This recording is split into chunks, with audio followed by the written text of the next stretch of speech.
So அடுத்து பார்க்க போகிற ஐசி வந்து பார்த்தீங்கன்னா ரெகுலேட்டர் ஐசி, அதாவது நம்மளோட எல்டிஓ. சரிங்களா? ஸோ இது வந்து பார்த்தீங்கன்னா மோட்டார் வோல்டேஜ் ரெகுலேஷன் ஐசின்னு கூட சொல்லலாம், கேமரா வோல்டேஜ் ரெகுலேட்டர் சொல்லலாம். தென் அடுத்து பார்த்தீங்கன்னா மோட்டார் நம்மளோட வைப்ரேட்டர் ஐசி, கண்ட்ரோலர் ஐசின்னு கூட சொல்லலாம். ஸோ ஆக்சுவலாக அந்த ஐசி வந்து மொபைல் ஃபோனில் எங்கே இருக்குன்னா கேமரா கனெக்டர் பக்கத்துலேயே தான் இருக்கும், இல்லை கேமரா கனெக்டருக்கு பின்பக்கமாக இருக்கும். கேமரா ஒர்க்கை தேவையான வோல்டேஜ் ஜென்ரேட் செய்யறதும் இந்த ஐசி தான். இந்த ஐசி வந்து இன்புட் வந்து VPH4 எனேபிள் பண்ணி பவர் ஐசிலிருந்து வரும்போது அவுட்புட் தரும். சரிங்களா? இது மாதிரி ஐசிஸ் வந்து பார்த்தீங்கன்னா ஃபிக்ஸ்டு வோல்டேஜ் மட்டும் தான் ஜென்ரேட் செய்யும். ஸோ எவ்வளோ வோல்டேஜ் ஜென்ரேட் செய்யணும்? 1.2, 1.5, 1.8, 2.5, 2.6, 2.8, 2.85, 3 வோல்ட், 3.3, அதாவது மினிமம் 1.2ல இருந்து மேக்ஸிமம் 3.3 வோல்ட் வரைக்கும் என்னதான் ஜென்ரேட் செய்றாங்க. இது காமனா நான் சொல்லக்கூடிய மோட்டர் ஐஸ்னாலும் சரி, கேமராக்குனாலும் சரி, ஸோ வைப்ரேட்டர்னாலும் சரி, காமனா நான் சொல்லக்கூடிய விஷயங்கள் எல்லாமே ஒன்று தான். சரிங்களா? இப்போ வைப்ரேட்டரா இருந்துச்சு, வைப்ரேட் மோட் கண்ட்ரோல் பண்ணா வைப்ரேட் மோட் கண்ட்ரோல் பண்ணுறதுக்கு கொடுத்துருப்பாங்க, வைப்ரேட்டருக்கு பக்கத்திலே தான் இருக்கும்.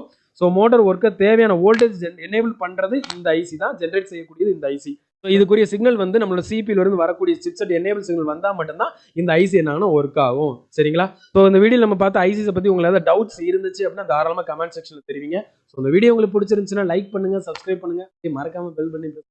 தேங்க்யூ ஃபார் வாட்சிங்.